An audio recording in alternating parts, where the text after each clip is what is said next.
Dans les archives poussiéreuses d'un hôpital psychiatrique abandonné du Massachusetts, on découvrit, en 1983, une série de carnets médicaux datant de 1857. Entre leurs pages jaunies se trouvait le dossier d'un enfant de 9 ans nommé Samuel Carter. Un garçon noir dont le cerveau, selon les médecins de l'époque, représentait une impossibilité scientifique absolue. Ce qu'ils firent pour comprendre son génie reste l'un des secrets les plus sombres de la médecine américaine. Avant de plonger dans cette histoire troublante, abonnez-vous à la chaîne et dites-moi dans les commentaires de quelle ville vous nous écoutez en ce moment. Votre soutien permet de faire vivre ces récits oubliés. L'année 1857 marquait une période de tension extrême aux États-Unis. Le pays se déchirait sur la question de l'esclavage. La décision Dred Scott, rendue par la Cour suprême quelques mois plus tôt, avait déclaré que les personnes d'ascendance africaine, libres ou esclaves, ne pouvaient être citoyennes américaines. Dans ce contexte empoisonné, la simple existence d'un enfant noir démontrant des capacités intellectuelles exceptionnelles représentait bien plus qu'une curiosité médicale. C'était une menace idéologique.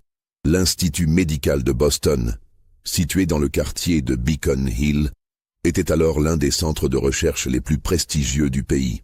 Fondé en 1828, il se spécialisait dans l'étude du cerveau humain et des maladies mentales.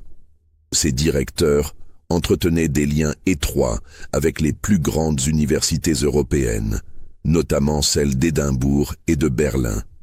L'établissement occupait un imposant bâtiment de briques rouges aux fenêtres hautes et étroites, qui dominait une rue pavée perpétuellement plongée dans l'ombre des ormes centenaires. C'est dans ce temple de la science que fut amené Samuel Carter au printemps de cette année-là.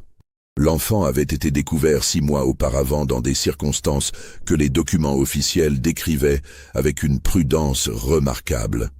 Il vivait, disait-on, dans une communauté de Noirs, affranchis près de la frontière avec le Rhode Island. Une communauté si discrète qu'aucune carte de l'époque ne mentionnait son existence exacte. Les premiers rapports sur Samuel provenaient d'un pasteur itinérant du nom de Josiah Pemberton, un homme connu pour ses positions abolitionnistes modérées. Dans une lettre adressée au directeur de l'Institut, le docteur Nathaniel Hargrove, Pemberton décrivait avoir assisté à une scène stupéfiante. Lors d'une visite dans cette communauté isolée, il avait observé un jeune garçon noir résoudre mentalement des équations mathématiques que des étudiants de Harvard auraient eu du mal à traiter sur papier. L'enfant, écrivait Pemberton, semblait également capable de lire des textes en latin et en grec ancien, langue qu'il n'avait jamais formellement étudiée. Le docteur Hargrove, alors âgé de 52 ans, était un homme de science réputé pour sa rigueur, mais aussi pour ses convictions personnelles troublantes. Diplômé de l'Université de Pennsylvanie, il avait consacré sa carrière à l'étude de ce qu'il appelait les différences crânio-cérébrales entre les races humaines. Ses publications défendaient la thèse selon laquelle la structure même du cerveau variait selon l'origine ethnique, justifiant ainsi une hiérarchie naturelle des capacités intellectuelles. La lettre de Pemberton représentait donc pour lui un défi scientifique majeur, mais aussi peut-être une menace contre l'édifice théorique qu'il avait passé des décennies à construire. Hargrove se rendit personnellement dans cette communauté anonyme en février 1857. Les notes de voyage qu'il conserva révèlent son trouble croissant. Le village, écrivait-il, comptait une 50aine d'âmes vivant dans des conditions modestes mais dignes. Les habitants cultivaient leurs terres et entretenaient une petite chapelle de bois. Ils se montrèrent méfiants envers ce médecin blanc, venu de Boston, et ce n'est qu'après plusieurs jours de négociations que Hargrove put rencontrer Samuel. L'enfant vivait avec sa mère, une femme nommée Ruth Carter, dans une cabane à l'écart du village principal. Ruth elle-même était une énigme. Les quelques descriptions qui subsistent la dépeignent comme une personne silencieuse, au regard intense, qui semblait porter le poids d'un passé dont elle ne parlait jamais. Personne dans la communauté ne connaissait son histoire avant son arrivée, survenue environ 3 ans plus tôt. Elle ne mentionnait jamais le père de Samuel, et les tentatives pour l'interroger à ce sujet se heurtaient à un mutisme absolu. Lors de cette première rencontre, Hargrove soumit Samuel à une série de tests qu'il avait préparés. Les résultats, consignés dans un rapport aujourd'hui conservé aux archives médicales de Boston, dépassaient tout ce que le docteur avait anticipé. Samuel ne se contentait pas de résoudre les problèmes mathématiques proposés.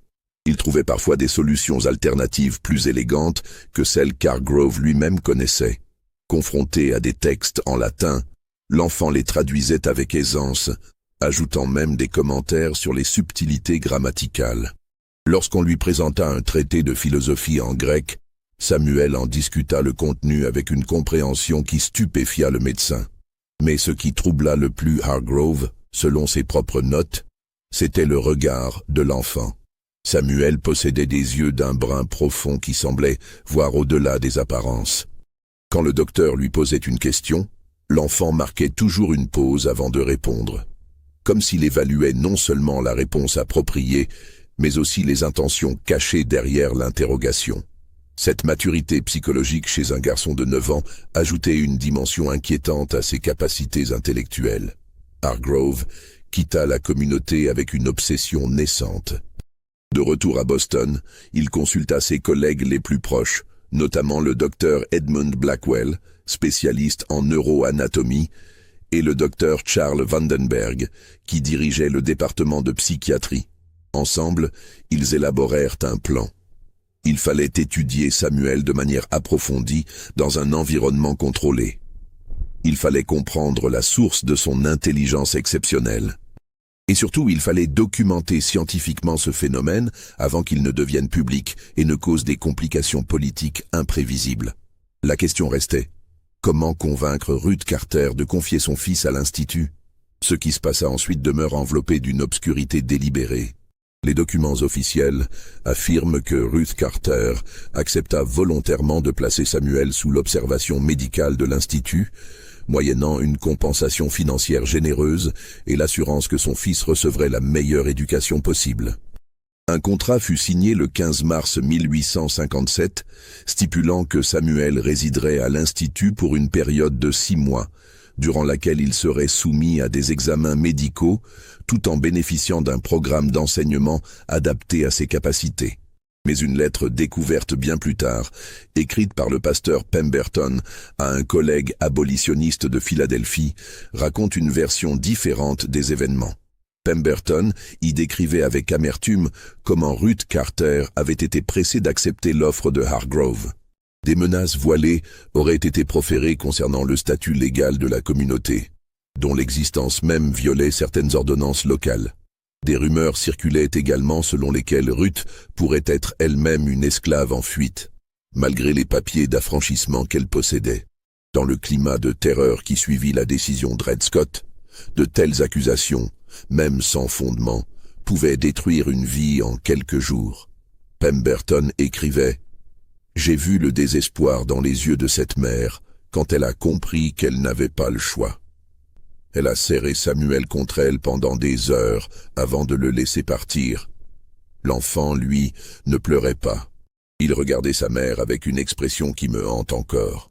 On aurait dit qu'il comprenait parfaitement ce qui se passait, qu'il voyait déjà ce qui l'attendait et qu'il avait accepté son destin avec une résignation terrifiante pour un garçon de son âge.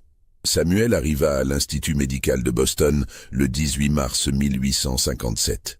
Les registres d'admission le décrivent comme un enfant de petite taille pour son âge, pesant environ 25 kg, en bonne santé générale. On lui attribua une chambre au 3e étage du bâtiment principal, une pièce austère de 4 mètres sur 3, meublée d'un lit étroit, d'une table, d'une chaise et d'une armoire. Une fenêtre à barreaux donnait sur une cour intérieure pavée où ne poussait aucune végétation. Les premières semaines semblèrent se dérouler selon le plan établi. Samuel subissait chaque matin des examens physiques détaillés. On mesurait son crâne sous tous les angles possibles, comparant les résultats aux standards établis par les craniologistes de l'époque.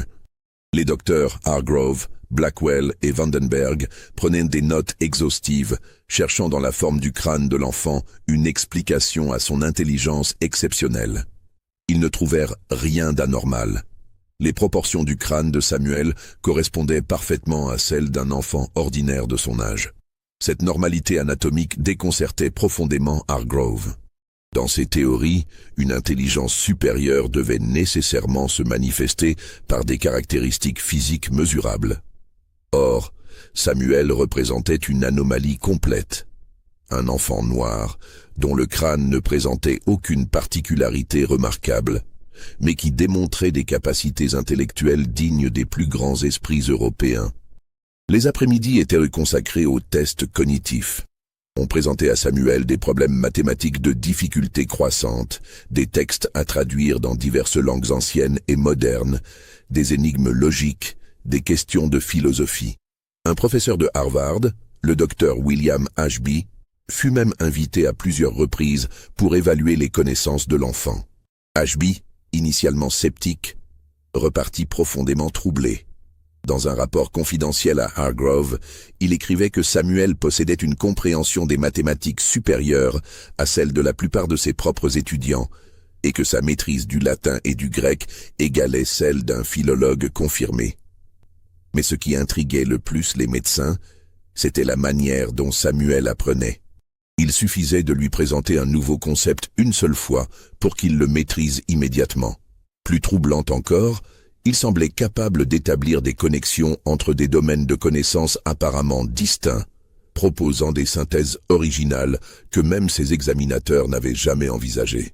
Un jour, après avoir lu un traité de géométrie euclidienne et un texte de philosophie platonicienne, Samuel développa spontanément une théorie sur les liens entre les formes mathématiques et les idées abstraites qui laissa Ashby sans voix. Pendant ce temps, le comportement de Samuel lui-même restait difficile à déchiffrer. L'enfant se montrait coopératif, répondant à toutes les questions posées, participant sans résistance apparente aux examens. Mais il parlait peu de lui-même, ne posait jamais de questions personnelles, n'exprimait aucune émotion visible. Les infirmières qui s'occupaient de lui rapportaient qu'il passait ses soirées assis près de la fenêtre, regardant fixement le ciel obscur, immobile pendant des heures. Il mangeait peu, dormait moins encore. Plusieurs fois, le personnel de nuit le trouva éveillé à 3 heures du matin, absorbé dans la lecture de textes médicaux qu'il avait empruntés à la bibliothèque de l'Institut. Ce fut vers la fin du premier mois que les choses commencèrent à prendre une tournure plus inquiétante. Le docteur Vandenberg, lors d'un entretien de routine, tenta d'explorer l'état psychologique de Samuel. Il lui posa des questions sur son enfance, sur sa mère, sur ses sentiments concernant sa situation actuelle. Samuel répondit d'abord par des banalités. Puis, alors que Vandenberg insistait, l'enfant le regarda droit dans les yeux et dit calmement « Vous voulez savoir si je comprends ce que vous me faites, docteur ? La réponse est oui, je comprends parfaitement. » Vandenberg, déstabilisé, demanda ce que Samuel voulait dire par là. L'enfant répondit « Vous ne cherchez pas à m'éduquer. Vous cherchez une raison pour que mon intelligence ne contredise pas vos théories. Vous voulez prouver que je suis une exception qui confirme la règle, ou mieux encore, découvrir quelque chose qui explique pourquoi je ne devrais pas exister tel que je suis. » Le docteur nota cet échange dans son journal personnel avec un malaise évident. Comment un enfant de 9 ans pouvait-il posséder une telle lucidité sur les motivations adultes ? Cette précocité psychologique dépassait même son génie intellectuel. Vandenberg en parla à Hargrove, qui décida de modifier l'approche. Si Samuel comprenait vraiment ce qui se passait, peut-être fallait-il adopter une stratégie différente. Ce qui suivit reste difficile à reconstituer précisément. Les archives de l'Institut pour les semaines suivantes deviennent étrangement lacunaires. Des pages entières semblent avoir été retirées des registres médicaux. Les entrées de journal de Hargrove se font plus brèves, plus cryptiques. On y trouve des phrases comme « Nouvelle série de tests entreprise aujourd'hui, résultat troublant » ou encore « Consultez Blackwell et Vandenberg concernant les implications. Nous devons être certains avant d'aller plus loin. » Ce que l'on sait, c'est que Samuel fut transféré au sous-sol de l'Institut vers la mi-avril. Officiellement, ce déplacement répondait à des raisons pratiques. Le sous-sol abritait l'équipement médical le plus sophistiqué, notamment les instruments de mesure crânienne précise et le laboratoire d'anatomie. Mais le sous-sol contenait également autre chose. Une section réservée aux expériences médicales que l'on préférait conduire loin des regards indiscrets. Les semaines qui suivirent le transfert de Samuel au sous-sol marquèrent un changement radical dans le ton des documents officiels. Les rapports médicaux quotidiens, auparavant détaillés et méthodiques, devinrent laconiques, se limitant à des notations techniques dépourvues de contexte. Plus troublant encore, les références à l'état psychologique de l'enfant disparurent presque complètement des registres. C'était comme si les médecins avaient décidé de ne plus considérer Samuel comme une personne, mais uniquement comme un sujet d'étude. Le pasteur Pemberton tenta à plusieurs reprises de prendre des nouvelles de Samuel. Ses lettres à l'Institut restèrent sans réponse pendant 3 semaines. Finalement, il reçut une brève note du secrétaire administratif l'informant que l'enfant se portait bien et progressait de manière satisfaisante dans son programme d'études. Aucune visite n'était autorisée pour le moment, afin de ne pas perturber le protocole scientifique en cours. Pemberton, inquiet, écrivit à Ruth Carter. Sa lettre fut retournée avec la mention « destinataire introuvable ». Quand il se rendit dans la communauté de Noirs affranchis pour la retrouver, on lui apprit que Ruth avait disparu 3 jours après le départ de Samuel. Certains disaient qu'elle était partie vers le nord, peut-être au Canada. D'autres murmuraient des choses plus sombres, suggérant qu'elle ne serait jamais partie volontairement, laissant son fils derrière elle. Pendant ce temps, dans les profondeurs de l'Institut médical de Boston, Samuel Carter subissait ce que les documents médicaux appelaient, pudiquement, des examens approfondis de stimulation cognitive. Ce que ces mots aseptisés dissimulaient ne fut révélé que des décennies plus tard, lorsqu'un chercheur indépendant eut accès à des carnets privés du docteur Blackwell, retrouvés dans le grenier de sa maison familiale. Blackwell, le spécialiste en neuroanatomie, avait développé une théorie selon laquelle l'intelligence exceptionnelle devait nécessairement correspondre à une activité cérébrale particulière, détectable par des moyens appropriés. À une époque où la compréhension du cerveau en était à ses balbutiements, cette idée pouvait sembler révolutionnaire. Mais les méthodes employées pour tester cette hypothèse dépassaient largement les limites de l'éthique, même selon les standards laxistes de l'époque. Samuel fut soumis à des séances prolongées de stimulation sensorielle extrême, destinées à observer ses réactions neurologiques. On le plaçait dans des situations de stress cognitif intense, lui présentant des problèmes impossibles à résoudre dans le temps imparti, créant délibérément des conditions de frustration intellectuelle. Blackwell voulait voir si le cerveau de Samuel réagissait différemment sous pression.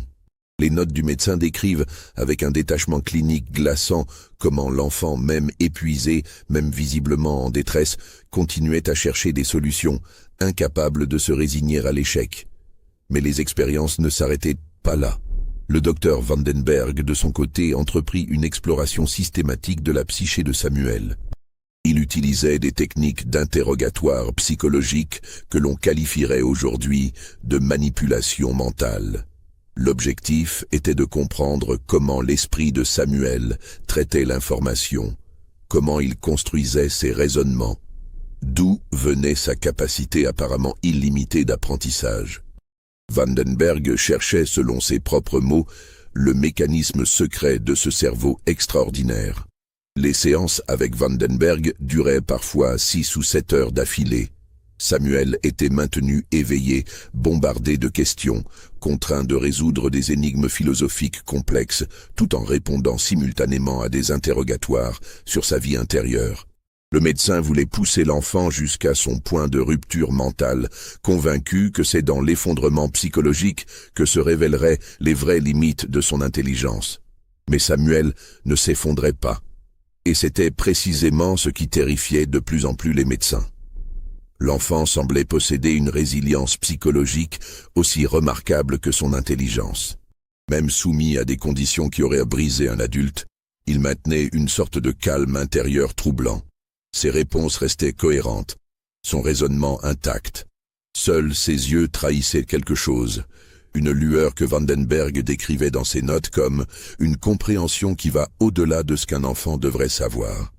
Le docteur Hargrove, pendant ce temps, faisait face à une crise personnelle profonde. Ses théories sur la hiérarchie raciale des capacités intellectuelles se trouvaient brutalement contredites par l'existence même de Samuel. Chaque test, chaque observation renforçait l'évidence insupportable.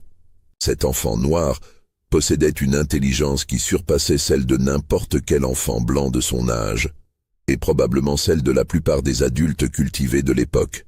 Pour un homme qui avait consacré sa carrière à démontrer scientifiquement l'infériorité innée des races non blanches, Samuel Carter représentait une réfutation vivante et respirante de tout son œuvre. Hargrove commença à développer une nouvelle hypothèse, plus sinistre. Et si Samuel n'était pas vraiment l'enfant de Ruth Carter? Et si son ascendance était différente de ce qu'elle paraissait? Le médecin se mit à chercher frénétiquement des indices d'un héritage européen caché. Il examinait obsessivement les traits physiques de Samuel, cherchant des signes de métissage qui auraient pu expliquer son intelligence. Mais l'enfant présentait toutes les caractéristiques phénotypiques d'une ascendance africaine pure. Cette constatation ne fit qu'accentuer l'angoisse de Hargrove. Dans ses notes personnelles datées de la fin avril, Hargrove écrivait « Si ce que nous observons chez l'enfant Carter est vrai, si son intelligence est bien le produit naturel de son hérédité, sans aucune exception ou anomalie pathologique, alors les implications sont catastrophiques pour tout l'édifice de nos connaissances anthropologiques. Il ne peut y avoir qu'une seule conclusion logique. Soit nos théories sont fondamentalement fausses, soit cet enfant représente un cas tellement exceptionnel qu'il ne peut servir d'exemple général. Nous devons déterminer laquelle de ces options est la bonne. L'avenir de la science en dépend. » Cette dernière phrase révélait l'état d'esprit qui régnait alors parmi les trois médecins principaux. Ils ne cherchaient plus vraiment à comprendre Samuel de manière objective. Ils cherchaient désespérément une façon de préserver leurs croyances face à une réalité qui les démentait. Et dans cette quête, ils étaient prêts à franchir des limites de plus en plus sombres. À la fin du mois de mai, les conditions de détention de Samuel se détériorèrent significativement. Les rapports laconiques mentionnent qu'il fut placé en isolation contrôlée pour des raisons médicales non spécifiées. En réalité, comme les carnets de Blackwell le révèlent, les médecins voulaient observer comment l'intelligence de l'enfant réagirait à une privation sensorielle prolongée. Samuel fut enfermé dans une cellule du sous-sol, sans fenêtre, sans livre, sans aucun stimulus intellectuel. Une lampe à huile fournissait une lumière faible et constante, abolissant la distinction entre jour et nuit. On lui apportait de la nourriture 2 fois par jour, mais personne ne lui adressait la parole. Cette torture par l'ennui devait durer, selon le protocole établi par Blackwell, au minimum 2 semaines. L'hypothèse était que privé de stimulation intellectuelle, le cerveau exceptionnel de Samuel montrerait des signes de dysfonctionnement, révélant ainsi les mécanismes sous-jacents de son intelligence.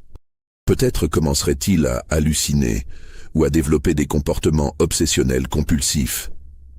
Peut-être son langage se dégraderait-il, démontrant que son érudition était superficielle, acquise récemment et donc fragile.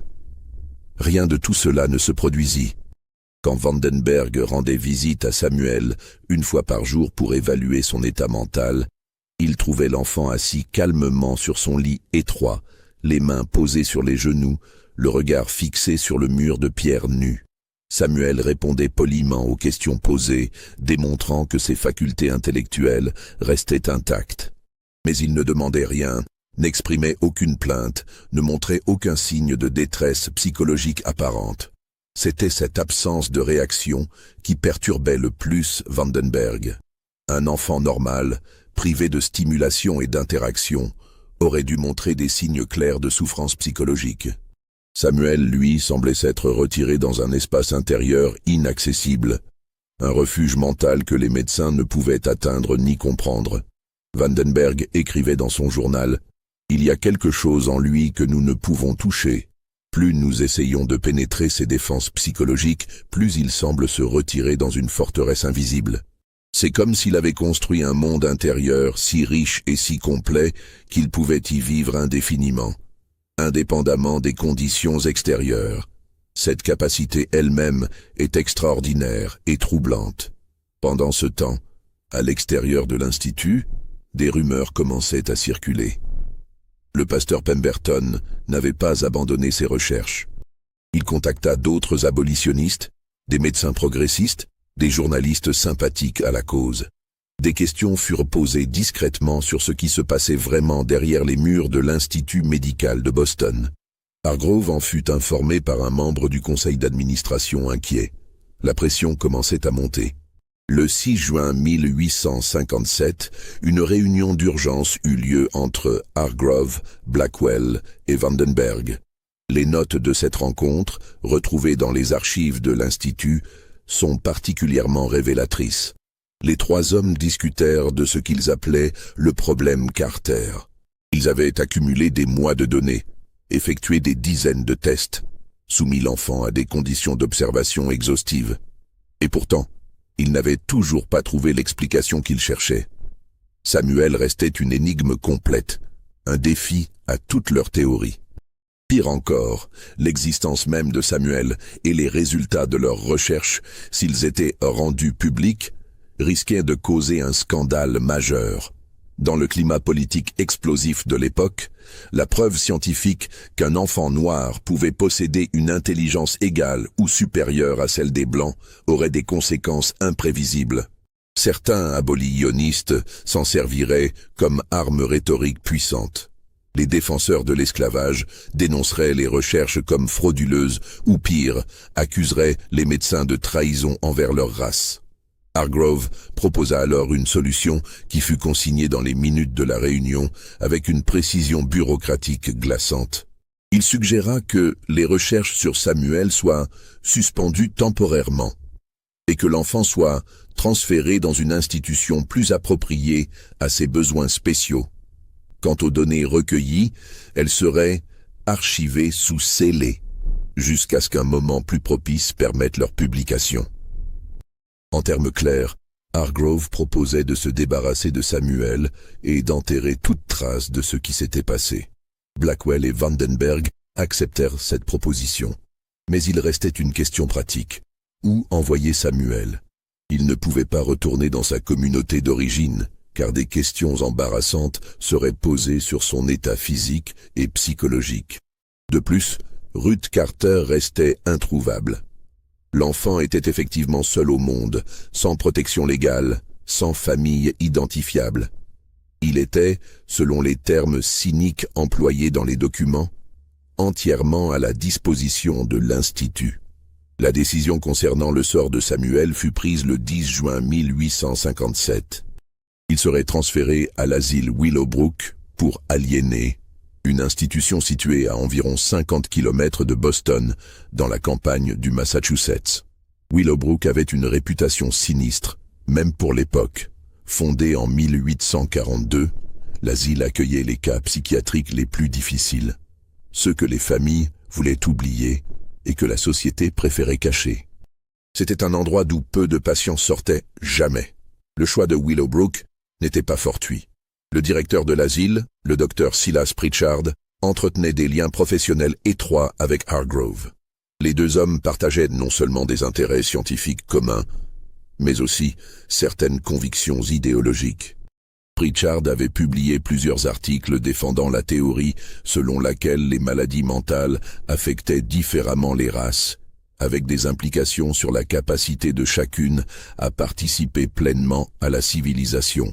Un homme, en somme, qui ne poserait pas de questions embarrassantes sur un jeune patient noir, transféré dans des conditions inhabituelles. Samuel fut informé de son transfert la veille de son départ. Vandenberg, qui eut cette conversation avec lui, la décrivit plus tard comme l'une des expériences les plus troublantes de sa carrière. L'enfant écouta l'annonce sans montrer d'émotion visible, puis il demanda calmement « Est-ce que ma mère sait où je serai ?» Vandenberg répondit évasivement que des arrangements seraient pris pour la contacter. Samuel le regarda alors avec une expression que le médecin ne parvint jamais vraiment à décrire dans ses notes. Ce n'était pas de la colère, ni de la peur, ni même de la tristesse. C'était quelque chose de plus profond, une sorte de compréhension résignée qui semblait bien au-delà de son âge. « Vous ne la contacterez pas, » dit Samuel tranquillement. « Vous ne savez même pas où elle est, et même si vous le saviez, vous ne lui diriez rien.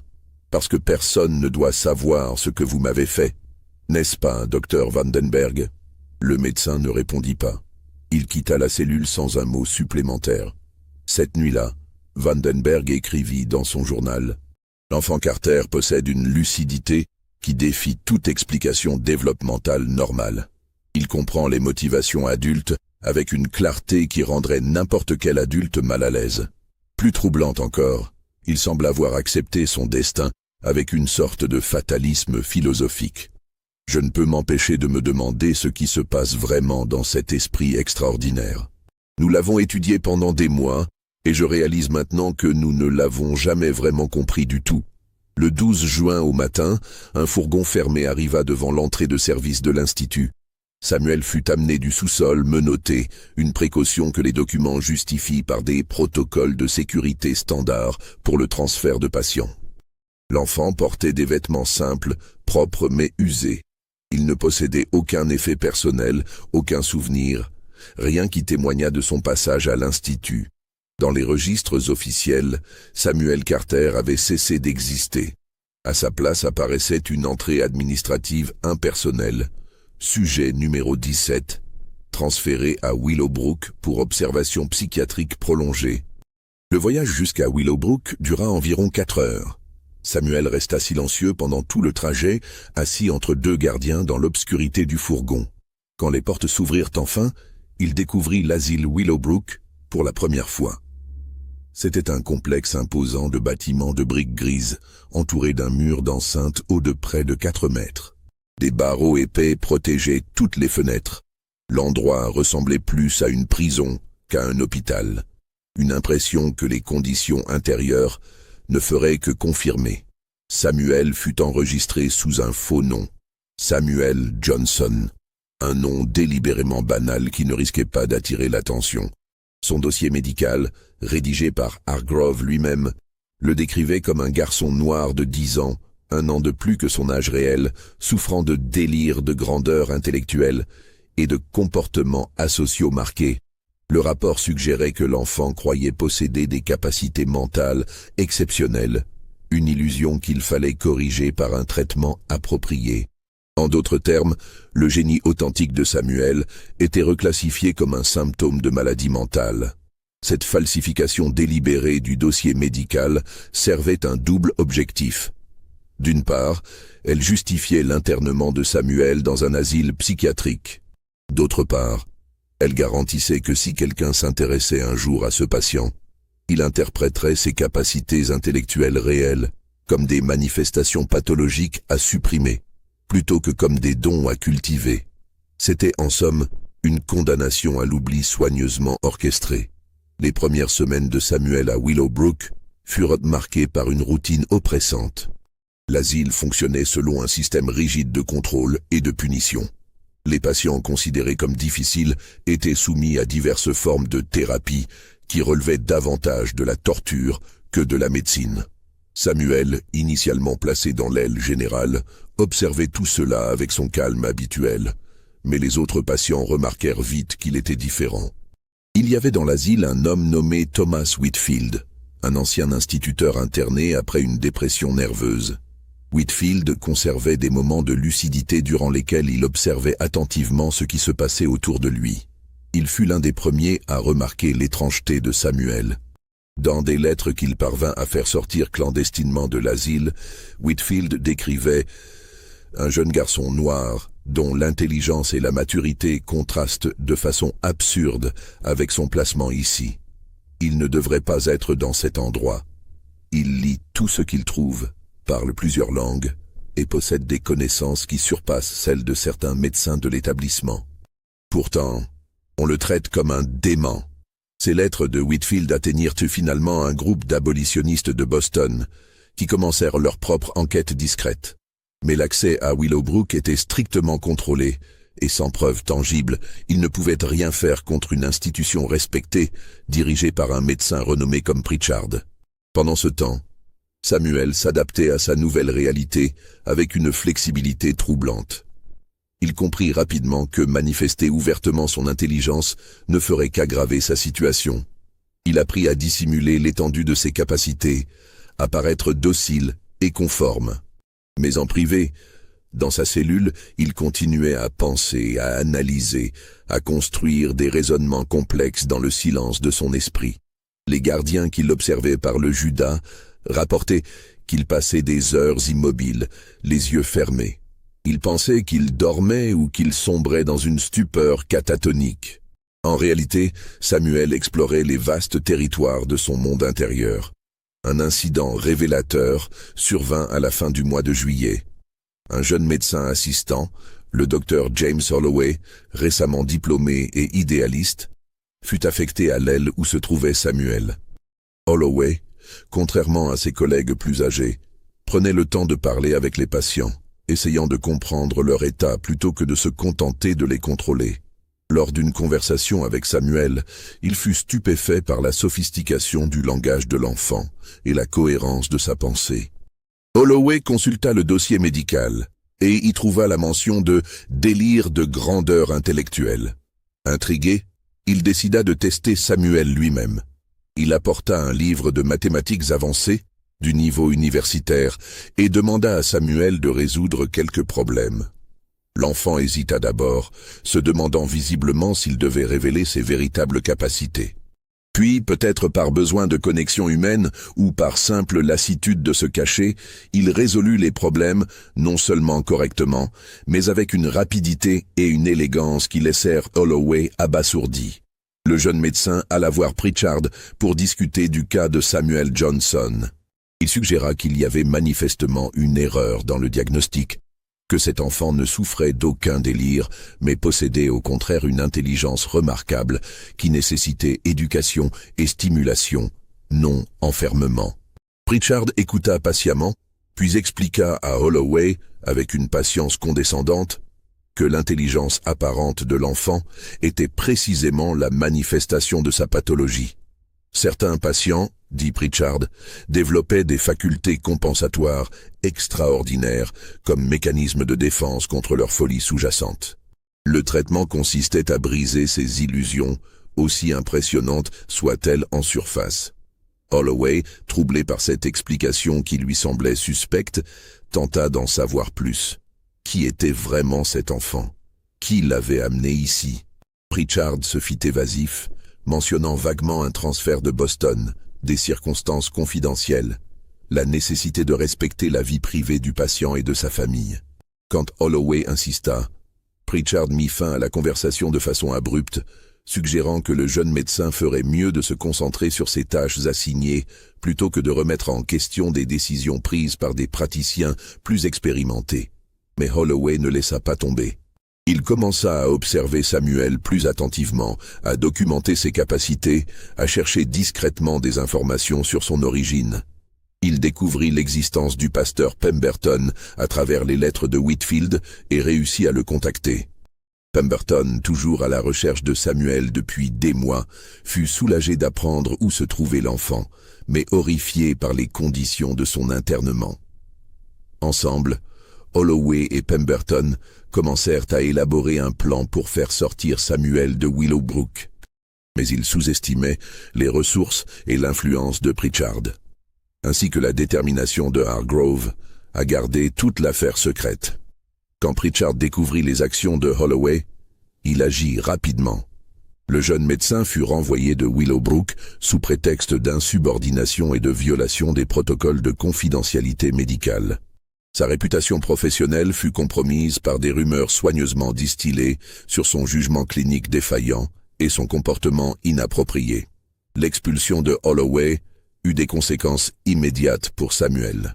Pritchard ordonna que l'enfant soit transféré dans l'aile de haute sécurité, réservée aux patients considérés comme dangereux ou particulièrement perturbés. Les conditions y étaient sensiblement plus dures. Les cellules, plus petites et plus sombres, n'offrait aucun confort. Les patients n'étaient autorisés à sortir que 2 fois par jour pour une courte promenade supervisée dans une cour fermée. Les interactions sociales étaient minimales, strictement contrôlées. Pour Samuel, ce nouveau régime représentait un isolement presque total. Il avait perdu le seul médecin qui semblait le traiter comme un être humain plutôt que comme un problème à gérer. Les gardiens de cette aile étaient plus brutaux, moins patients. Toute manifestation d'intelligence de la part de Samuel était désormais interprétée comme de l'insolence ou de la provocation. S'il parlait avec trop d'éloquence, on lui ordonnait de se taire. S'il lisait, on confisquait ses livres. Le message était clair. Il devait devenir aussi insignifiant et invisible que possible. Pendant ce temps, Pemberton et Holloway continuaient leurs efforts de l'extérieur, mais ils se heurtaient à des obstacles constants. Pritchard avait prévenu d'autres institutions médicales contre Holloway, le présentant comme un jeune médecin perturbé qui s'était dangereusement attaché à un patient. Pemberton, de son côté, essayait de mobiliser le réseau abolitionniste, mais sans preuve concrète de maltraitance et sans même pouvoir confirmer l'identité réelle de Samuel Johnson. Leurs efforts restaient limités. Ce fut Ruth Carter qui changea la donne. Elle n'avait jamais vraiment disparu, comme les rumeurs le suggéraient. En réalité, elle s'était cachée, travaillant clandestinement avec des membres de l'Underground Railroad pour retrouver son fils. Quand elle apprit par Pemberton que Samuel se trouvait à Willowbrook, elle entreprit quelque chose de désespéré et de dangereux. Elle voyagea jusqu'au Massachusetts, se faisant passer pour une domestique à la recherche de travail dans la région. Pendant plusieurs semaines, Ruth observa l'asile de l'extérieur, cherchant une façon d'approcher. Elle réussit finalement à obtenir un emploi temporaire dans une ferme voisine qui fournissait des produits à Willowbrook. Cela lui donna l'occasion de livrer des légumes à la cuisine de l'asile et d'observer l'organisation interne. Elle ne vit jamais Samuel, mais elle apprit l'existence de l'aile de haute sécurité et devina que son fils devait s'y trouver. Ruth contacta Pemberton et Holloway pour leur faire part de ses observations. Ensemble, ils élaborèrent un plan audacieux. Organiser une inspection officielle de Willowbrook par des représentants d'une société médicale de Boston, créant ainsi une occasion de documenter les conditions d'internement et, peut-être, d'identifier formellement Samuel. Pemberton utilisa ses contacts dans les milieux abolitionnistes pour générer une pression discrète sur les autorités médicales de l'État, suggérant que des irrégularités possibles à Willowbrook méritaient attention. La stratégie fonctionna partiellement. En septembre 1857, une commission d'inspection fut effectivement mandatée pour visiter Willowbrook. Mais Pritchard, averti à l'avance de cette visite, eut le temps de se préparer. Les patients les plus visiblement maltraités furent temporairement transférés dans d'autres sections. Les cellules furent nettoyées. Le personnel reçut des instructions strictes sur ce qu'il fallait dire et ne pas dire. Et Samuel lui-même fut déplacé dans une cellule isolée où les inspecteurs n'auraient aucune raison de passer. La visite d'inspection se déroula le 23 septembre. Les 3 médecins de la commission trouvèrent les installations dans un état satisfaisant, sinon exemplaire. Ils interrogèrent quelques patients soigneusement sélectionnés, consultèrent des dossiers médicaux qui ne révélaient rien de suspect. Pritchard se montra coopératif, transparent, accueillant même leurs questions avec une confiance professionnelle qui dissipa leurs doutes éventuels. La commission rédigea un rapport favorable, concluant que l'asile Willowbrook opérait selon les standards les plus élevés de la psychiatrie moderne. Ce fut un coup dévastateur pour Holloway et Pemberton. Leur meilleure chance de révéler la situation de Samuel venait d'échouer. Pire encore, le rapport d'inspection renforçait maintenant la réputation de Pritchard et de Willowbrook, rendant toute accusation future beaucoup plus difficile à crédibiliser. Mais un élément imprévu survint qui changea la dynamique de la situation. Thomas Whitfield, l'ancien instituteur dont les lettres avaient d'abord attiré l'attention sur Samuel, réussit une chose extraordinaire. Durant la confusion précédant la visite d'inspection, alors que le personnel était occupé à préparer l'asile, Whitfield parvint à accéder brièvement à la cellule de Samuel. Les deux eurent une conversation de quelques minutes seulement, mais ce fut suffisant. Whitfield donna à Samuel un minuscule morceau de papier et un bout de crayon qu'il avait caché pendant des semaines. Il lui demanda d'écrire quelque chose, n'importe quoi qui pourrait prouver son identité et son intelligence. Samuel comprit immédiatement l'importance du moment.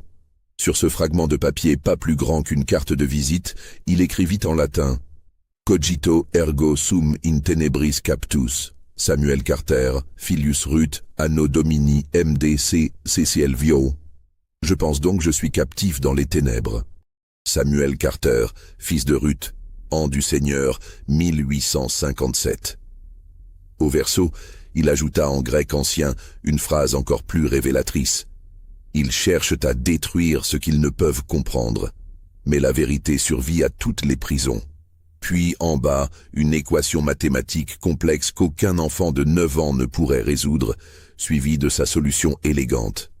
Whitfield cacha ce précieux document et, quelques jours plus tard, lors d'une visite de sa sœur qui refusait de l'abandonner, il réussit à lui faire passer le papier. La sœur de Whitfield, une femme nommée Margaret, le remit à Pemberton. Quand le pasteur lut ces quelques lignes, il comprit qu'il tenait enfin une preuve tangible. Ce n'était pas seulement la confirmation de l'identité de Samuel.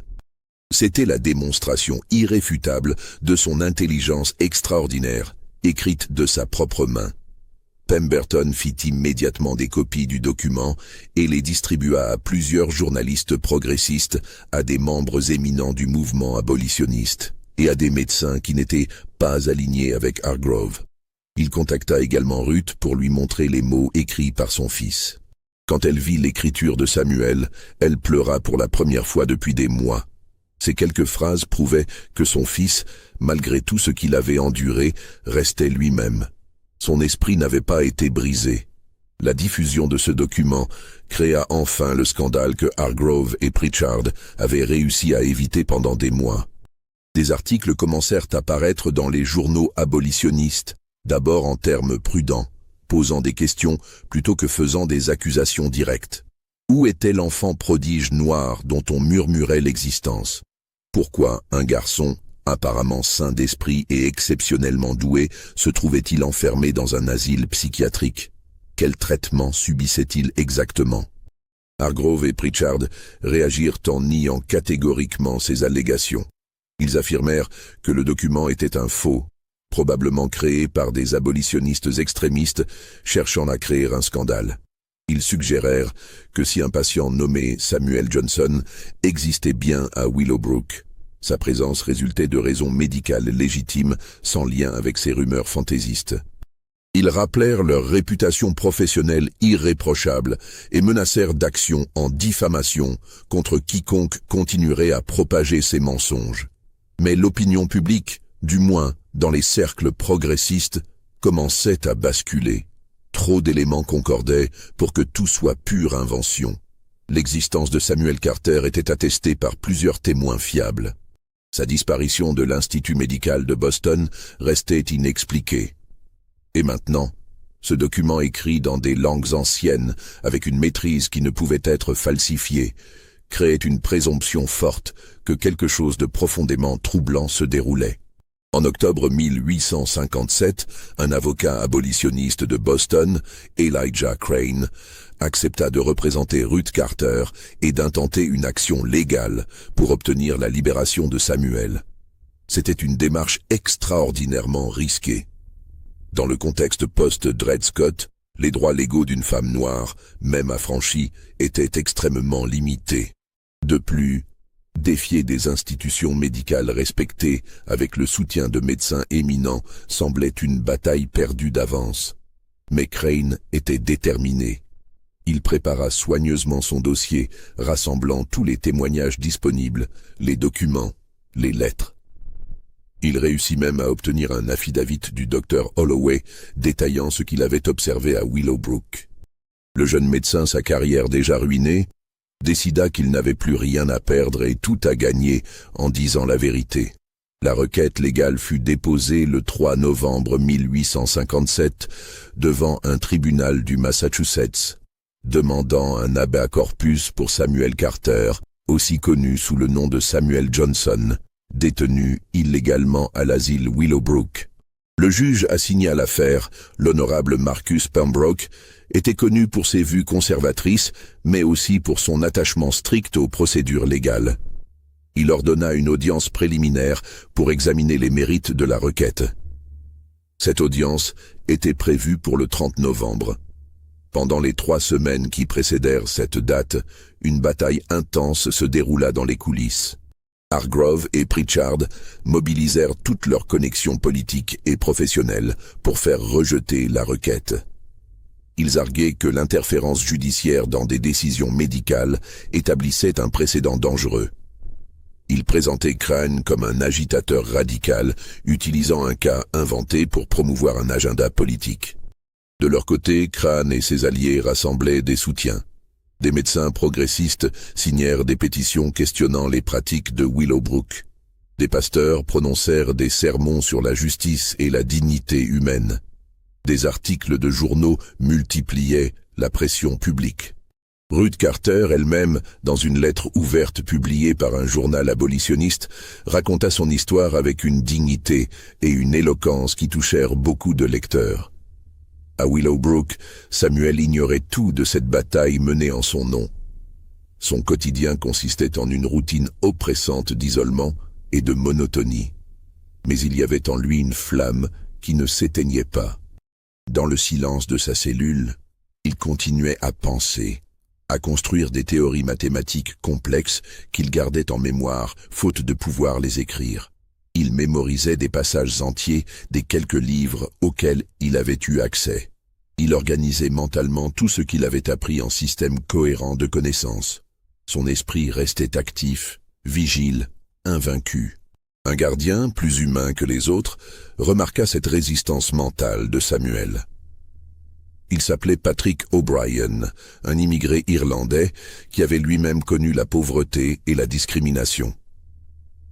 Contre les règlements, O'Brien apportait parfois à Samuel un livre ou un journal qu'il récupérait ensuite quelques heures plus tard.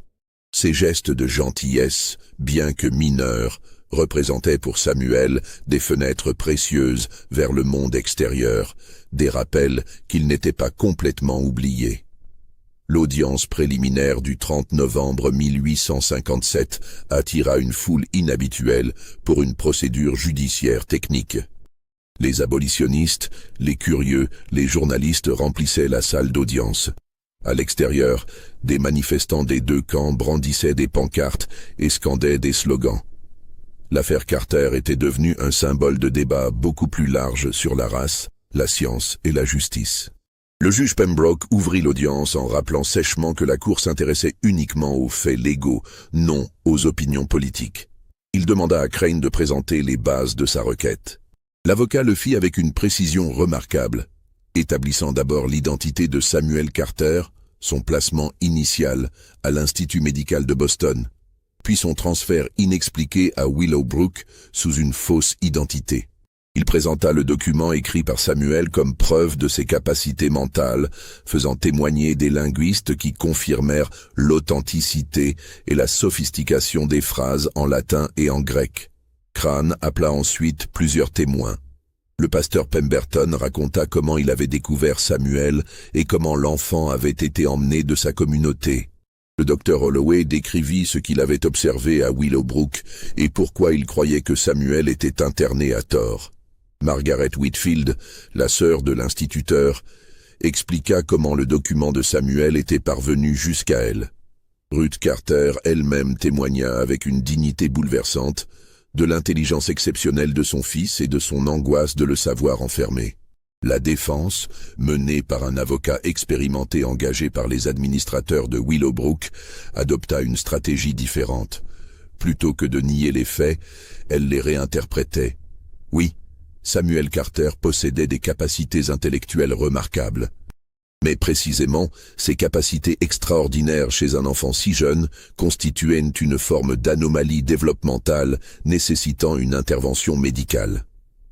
L'enfant, argumentait la défense, souffrait d'une forme rare de précocité pathologique, souvent associée à des déséquilibres psychologiques profonds. Son internement à Willowbrook représentait un traitement nécessaire. non une punition injuste. Cette argumentation, aussi cynique soit-elle, possédait une certaine cohérence avec les théories médicales de l'époque. La psychiatrie du XIXe siècle considérait souvent toute déviation de la normale, même dans le sens de capacité supérieure, comme potentiellement pathologique. Et dans le cas d'un enfant noir démontrant une intelligence extraordinaire, l'idée qu'il devait y avoir quelque chose d'anormal trouvait malheureusement un écho dans les préjugés raciaux de nombreux membres de l'establishment. Le moment décisif de l'audience survint quand Crane demanda que Samuel lui-même soit amené devant la cour. Cette requête souleva immédiatement des objections de la défense, qui argumentait qu'exposer un enfant malade à un environnement juridique stressant serait cruel et contre-productif. Mais le juge Pembroke, après réflexion, décida que puisque toute l'affaire tournait autour de l'état mental de l'enfant, il était raisonnable de l'examiner directement. Il ordonna que Samuel soit amené à la cour pour une session à huis clos le 5 décembre. Cette décision provoqua une panique immédiate parmi Hargrove et Pritchard. Ils savaient que si Samuel témoignait devant le juge, sa lucidité et son intelligence deviendraient immédiatement évidentes. Toute prétention selon laquelle il souffrait de délire ou de déséquilibre psychologique s'effondrerait. Les deux médecins se réunirent en urgence pour décider d'une stratégie. Ce qu'ils planifièrent ensuite reste l'un des aspects les plus sombres de toute cette affaire. Dans les jours précédant le témoignage prévu de Samuel, Pritchard ordonna qu'on administre à l'enfant des doses importantes de laudanum, un opiacé couramment utilisé à l'époque pour traiter diverses affections. L'objectif était de maintenir Samuel dans un état de confusion mentale et de somnolence qui empêcherait un témoignage cohérent. Si le juge voyait un enfant dans un état semi-conscient, incapable de répondre clairement aux questions, cela renforcerait l'argument selon lequel Samuel nécessitait effectivement un traitement médical intensif. Patrick O'Brien, le gardien compatissant, devint le témoin involontaire de cette manipulation. Il observa avec une horreur croissante comment on forçait Samuel à ingérer le médicament plusieurs fois par jour.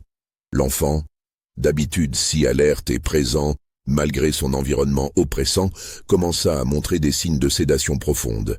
Ses yeux devenaient vitreux, ses mouvements ralentis, sa parole légèrement confuse. O'Brien se trouva face à un dilemme moral terrible. S'il parlait de ce qu'il voyait, il perdrait son emploi, probablement sa seule source de revenus pour sa famille nombreuse. Mais s'il restait silencieux, il devenait complice de ce qu'il considérait comme un crime contre un enfant innocent. Finalement, sa conscience l'emporta. Le 3 décembre, 2 jours avant le témoignage prévu, O'Brien quitta son poste en pleine nuit et se rendit directement chez le pasteur Pemberton.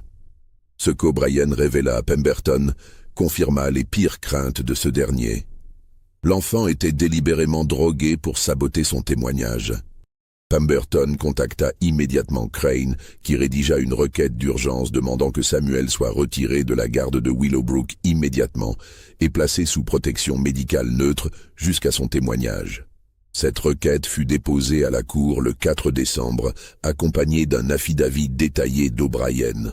Le juge Pembroke, confronté à ces allégations graves, ordonna une inspection immédiate de Willowbrook par un médecin indépendant qu'il désigna personnellement.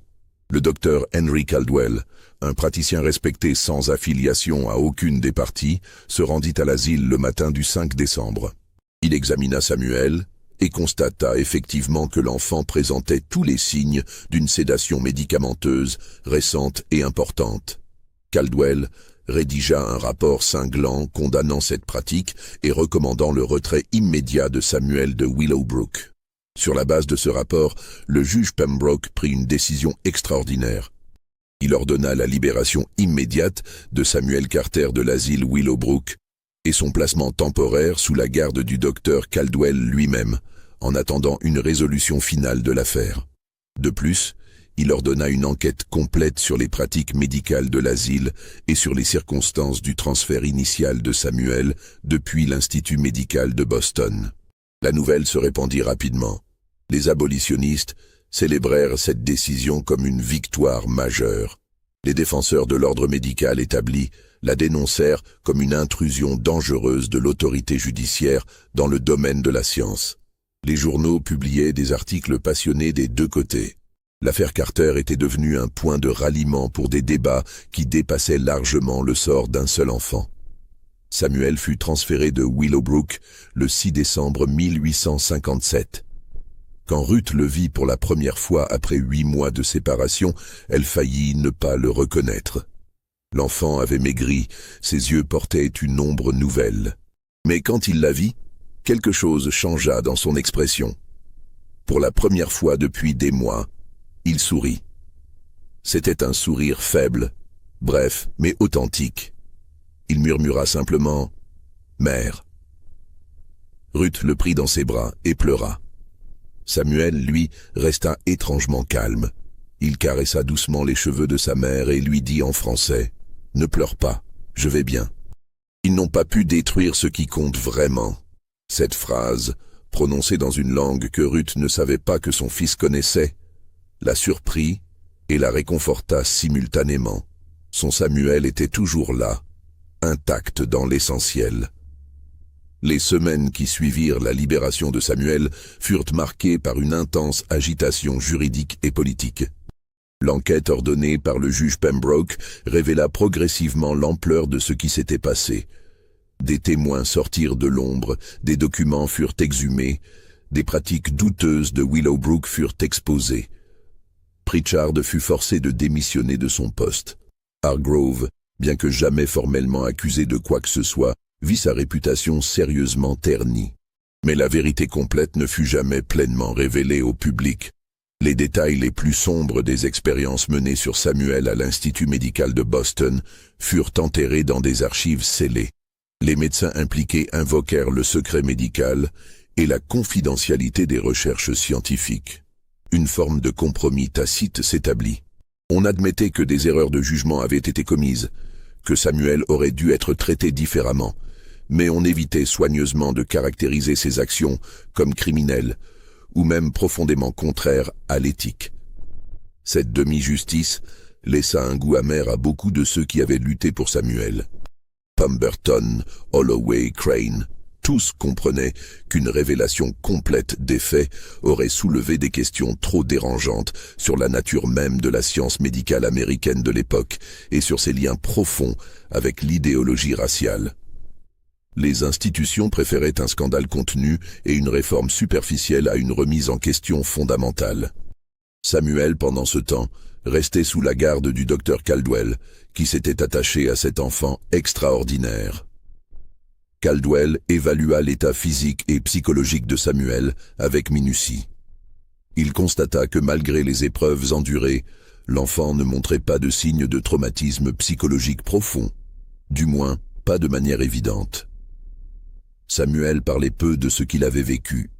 Quand Caldwell essayait d'aborder le sujet, l'enfant répondait poliment mais évasivement, changeant rapidement de conversation vers d'autres sujets.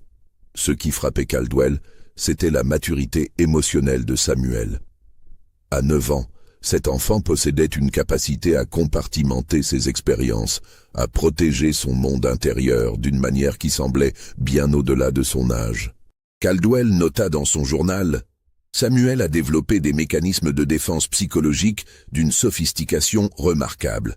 Il a construit autour de lui-même une forteresse mentale qui lui a permis de survivre à des conditions qui auraient détruit beaucoup d'adultes.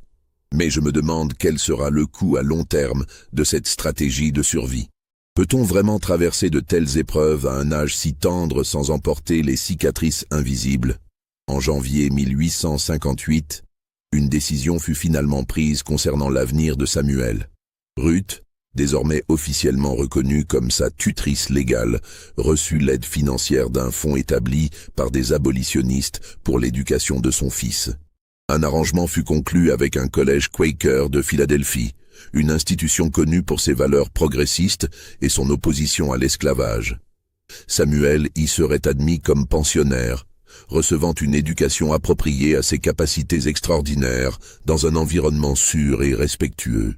Avant de partir pour Philadelphie, Samuel passa quelques semaines avec sa mère dans une petite maison louée aux abords de Boston par leur bienfaiteur.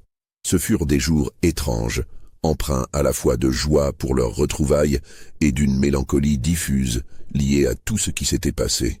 Ruth observait son fils avec un mélange d'amour et d'inquiétude.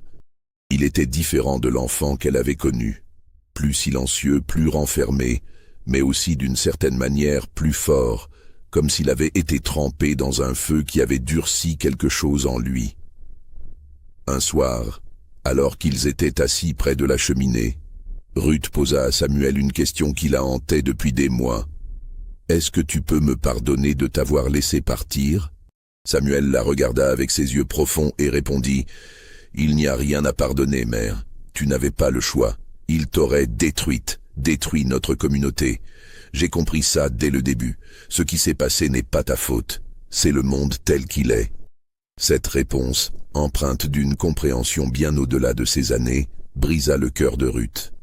Quel enfant devrait avoir une telle lucidité sur l'injustice du monde à 9 ans?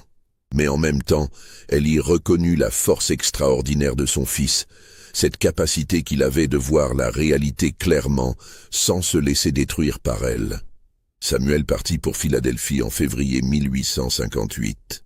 Au collège Quaker, il trouva enfin un environnement où son intelligence pouvait s'épanouir librement. Les professeurs, initialement sceptiques quant aux récits extraordinaires sur ses capacités, furent rapidement convaincus.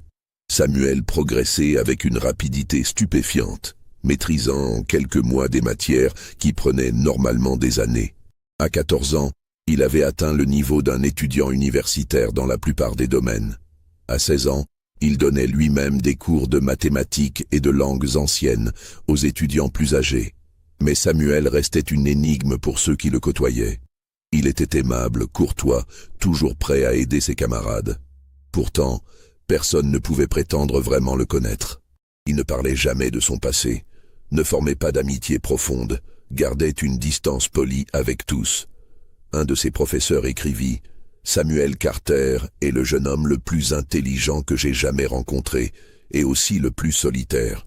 Il vit dans un monde intérieur vaste et complexe, auquel aucun de nous n'a vraiment accès. » Pendant ce temps, l'affaire Carter elle-même s'estompait progressivement de la conscience publique.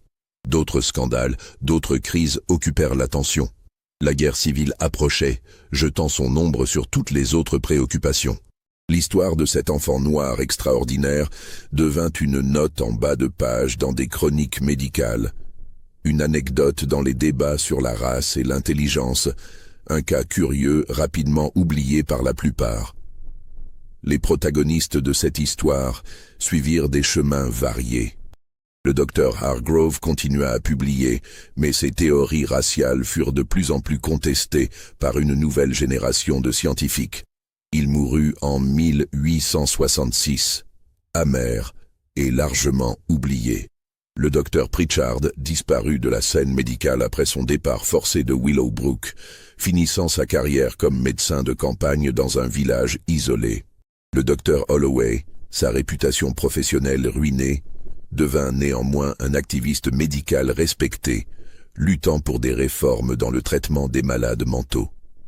Le pasteur Pemberton continua son travail abolitionniste jusqu'à sa mort en 1870, toujours fier d'avoir joué un rôle dans le sauvetage de Samuel. Patrick O'Brien, le gardien qui avait révélé le dopage de Samuel, trouva un emploi dans une usine de Boston grâce à l'aide de la communauté abolitionniste. Il garda toute sa vie une photographie de journal montrant Samuel enfant, la seule image qui existait de lui, comme rappel qu'un acte de courage pouvait faire une différence. Ruth Carter vécut jusqu'en 1881, assez longtemps pour voir son fils devenir un homme accompli. Elle ne parla jamais publiquement de ce qui s'était passé, gardant ses souvenirs et ses douleurs pour elle. Dans les rares lettres qui survécurent d'elle, on trouve des phrases comme « Mon fils a survécu à ce que personne ne devrait endurer. Il a gardé son esprit intact quand d'autres voulaient le détruire. C'est tout ce qui compte maintenant. » Quant à Samuel lui-même, son destin après sa jeunesse reste enveloppé de mystères. Les archives historiques deviennent fragmentaires. On sait qu'il quitta le collège Quaker en 1863, à l'âge de 15 ans, avec des recommandations élogieuses. Certaines sources suggèrent qu'il voyagea en Europe, poursuivant des études en mathématiques et en philosophie. D'autres affirment qu'il s'engagea dans le mouvement abolitionniste pendant la guerre civile, travaillant dans l'ombre pour l'Underground Railroad.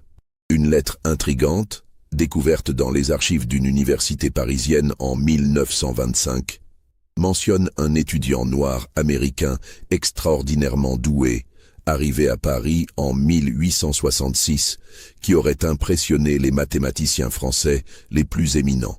Le nom donné est légèrement différent, Samuel Cartier, mais les dates et les descriptions correspondent remarquablement à ce que nous savons de Samuel Carter. Si c'était bien lui, il aurait trouvé en France une société moins obsédée par la race, un endroit où son intelligence pouvait être reconnue pour ce qu'elle était. La dernière trace documentée possible de Samuel date de 1889.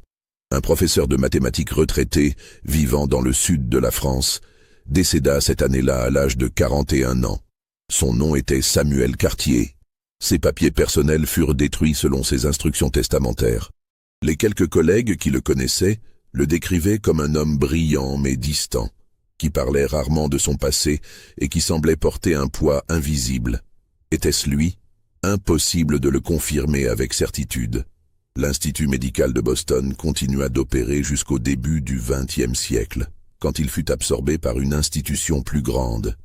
Les archives concernant Samuel Carter restèrent scellées pendant des décennies, accessibles seulement à quelques chercheurs privilégiés. Quand elles furent finalement ouvertes au public dans les années 1980, les documents les plus compromettants avaient mystérieusement disparu.